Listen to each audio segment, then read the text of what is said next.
Hey guys, I promised you this video several days ago, and in my defense, I did make this video like twice, and it was like 17 minutes each time, so guess what? That's probably what you're in for with this video too. But every time I tried to upload it, it wasn't uploading to YouTube, and it was just having all sorts of problems. And it's like the book gods were like, no, you gave too many spoilers. We're not going to allow you to put this video up. Try again. So this is me trying again. I don't know why I just talked like a messed up version of Thanos. But this is my third attempt, and third time's the charm. So I had promised that I was going to try to go over a little bit more about my story that I've been working on for this current Camp NaNowrimo, as well as a little bit about my characters, so that I don't have to be quite as cryptic in my future videos. So this story, I guess you could call it a fantasy adventure, but it doesn't have a particularly happy ending.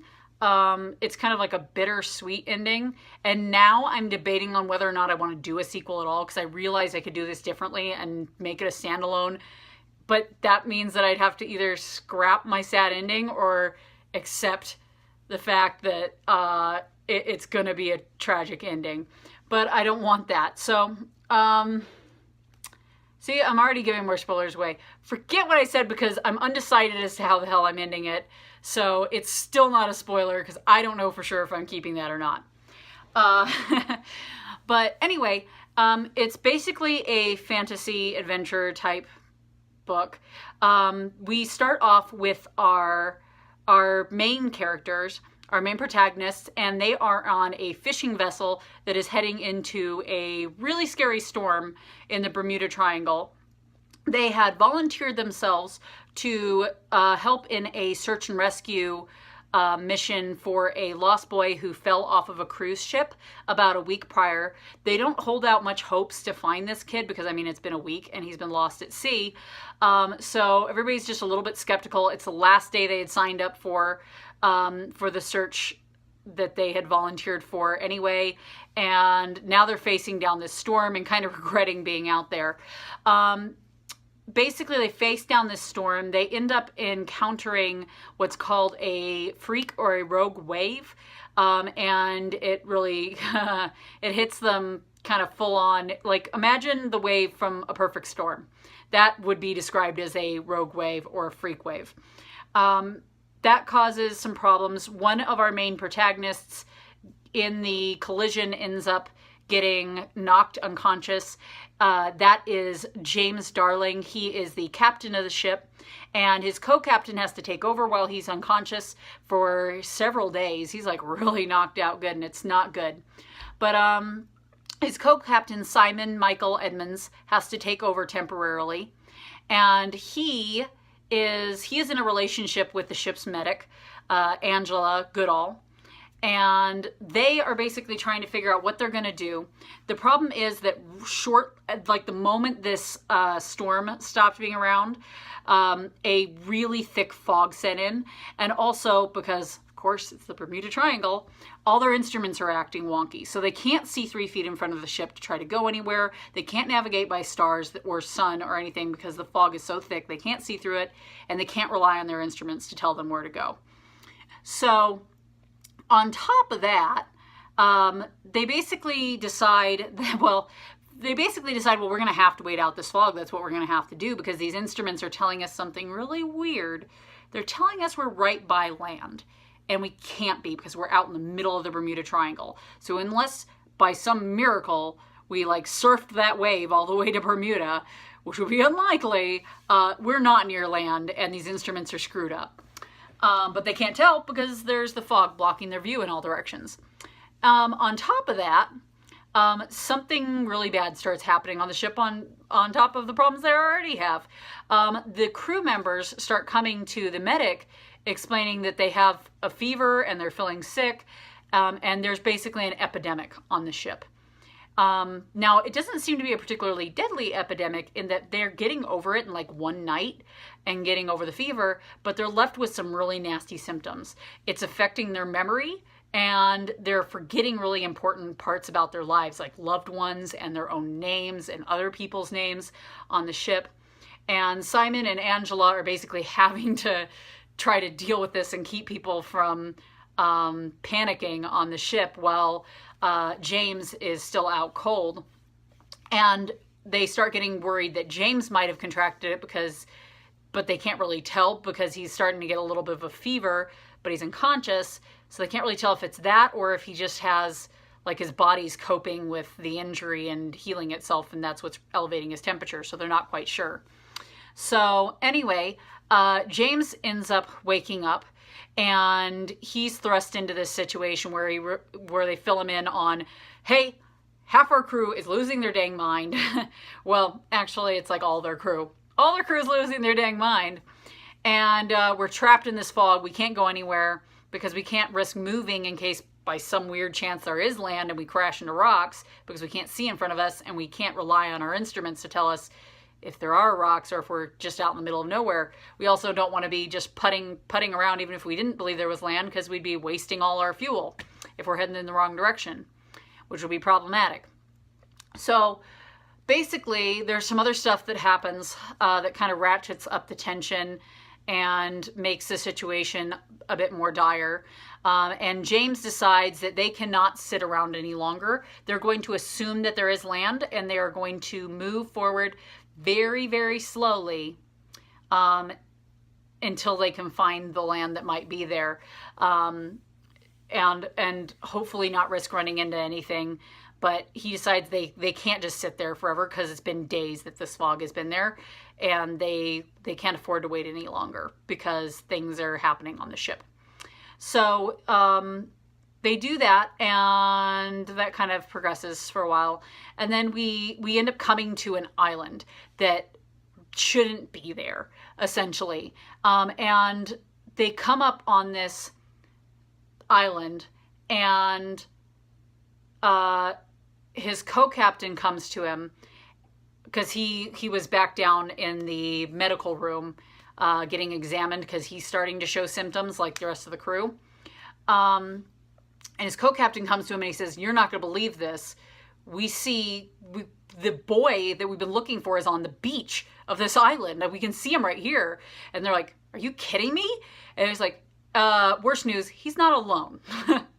So basically, that is all in the first first 2 to 3 chapters. So I'm not giving too much away.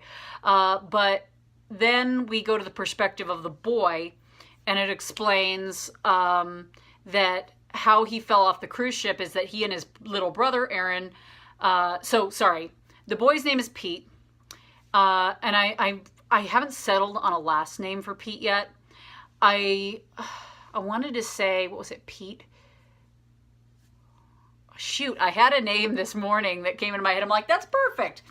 And now I forgot it. But anyway, Pete and his little brother Aaron are horseplaying on this cruise ship on the deck. And Aaron has a smartphone that Pete wants. So he's kind of like chasing him down, trying to get it back from him, being a typical kind of bullying older brother. And Aaron decides, you're not getting this back from me. And he climbs up on the railing to the side and is dangling it over the edge, basically saying, "You either let me have it or I'm going to drop it." And neither of us have it. Pete, being a little bit older, recognizes, whoa, this just went from from horseplay to genuinely dangerous. Please just get down from the railing. You're making me nervous. And basically, Aaron ends up falling overboard, and Pete, who is on the swim team back at home, so he's a very well-adapted swimmer, but he is scared to death of heights. He hates the high dive. He refuses to do it. Ends up having to dive in after his brother because nobody else is out on the deck. Everybody's below deck attending some meeting thing or whatever. And he realizes that if he doesn't go after his brother now, his brother's going to die. And that's his only option. So he grabs the nearest life preserver and he dives in after him. And then they are both in the water for a while. Pete is basically trying to comfort his little brother, Aaron, and telling him that he needs to be a big, strong man like he is, because he's 13 and he believes he's a man now because he's 13. And he tells his little brother, if you're going to be a man, you have to not cry. They're going to come back and find us any moment as soon as they realize we're missing. So it's just a matter of time. And he's trying to keep his brother calm. And then we go from there. Pete ends up on the island. He and Aaron had gotten separated. And for all he knows, Aaron's dead. He doesn't know. And he kind of goes through a crisis where he believes it's his fault and that he's killed his little brother.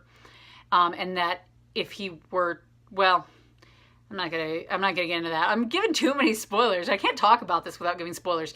Anyway, those are our main characters. We've got James Darling, the captain of the ship. We've got Simon Michael Edmonds, who is the co-captain. We've got Angela Goodall. We've got some other people on the ship. We've got, I'm debating on this name. I can't tell if I want him to be Juan or Jose, but I've got Jose Ramirez. He's a fun character. I really like him. I've got like this whole backstory where like his wife sends him to work with like tres leches cakes that everybody loves, and they like really love it when she sends him with food because she makes amazing food. Anyway, I like made up weird facts for my characters. But and then we've got Ian, who doesn't have a last name, and I really need to figure out a last name for Ian. And then we've got Hank, which is just a working name. I'm probably going to change that. And we got Phil, who I think I'm going to change too. I don't know about Phil. I think I like Thomas better. I just like the name Thomas. It's just a fun name. Maybe it's Tomas. I think I like Tomas better. It's just more fun to say. But I might be adding another person to the ship. I'm not entirely sure. It's not a particularly big fishing vessel. But those are our characters on the ship. Then we've got Pete, who is one of our main characters. He ends up on the island. We've got his little brother Aaron. He does not end up on the island. And it's sad. But he doesn't end up on the island. And then on the island, we have the people who live there. And that's my element of historical fiction that I have in this. It's kind of an Easter egg. You probably haven't heard of the Taínos, or even more specifically, the particular branch of Taínos that I'm talking about, who escaped to this island during the Taíno Rebellion of 1511 by supernatural means instead of escaping in other ways like some other branches of the Taínos did. Actually, no, I'm sorry. If I'm doing the Lucayan branch of the Taínos, I keep forgetting they weren't like around anymore, I don't think, once 1511 came around, because Christopher Columbus pretty much immediately started enslaving them. Sorry, I like to bash on Christopher Columbus. I hate him.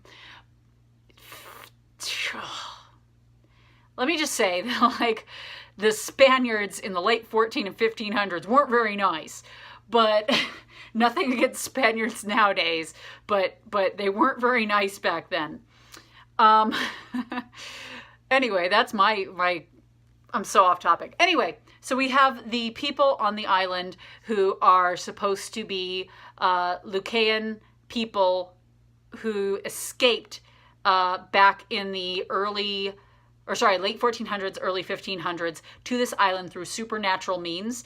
And they escaped through a portal that exists inside of a blue hole, which if you know anything about the Bahamas, and the blue holes of the Bahamas, they're really cool, and they're surrounded by all sorts of really cool legends, and they allegedly have this creature in them that's called a Lusca. And if you've ever seen what a Lusca is supposed to look like, it is terrifying. So I did my own adaptation of a Lusca, and she is kind of worshipped as their goddess, and she kind of protects the island. She watches out for them essentially, but she's our main villain. And she's basically a mermaid adaptation of a Lusca. A traditional Lusca is like the head of a shark and like the body of a squid. So that's terrifying. And it lives in the blue holes. And she is like a mermaid adaptation of that. She has like, instead of having a fishtail like a normal mermaid, she has like squid tentacles and stuff. Kind of like Ursula from The Little Mermaid.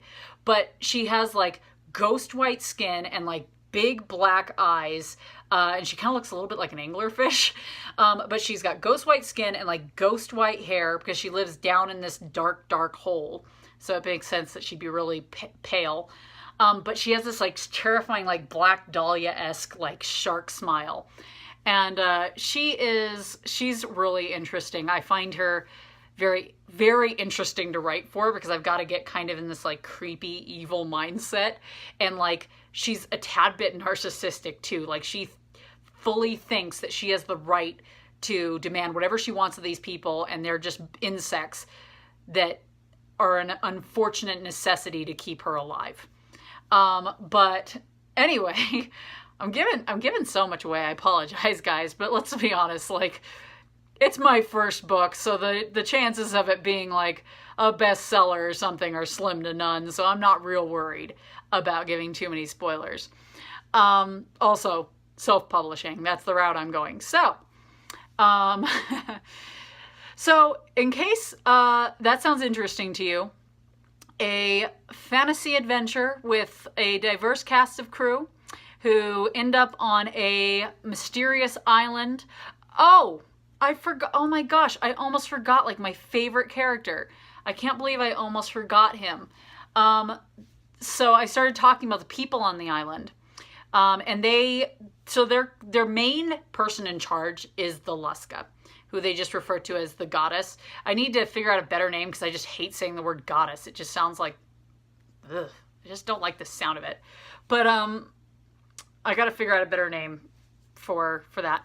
But their other leader on the island, who is one of the just normal islanders, he is, I don't have a name for him yet. I'm gravitating towards Tadik, but I also feel like that doesn't quite fit with the sound of the names for those people. But I like the T apostrophe D-E-K-E is kind of how it would be done. But I need to, that's a working name.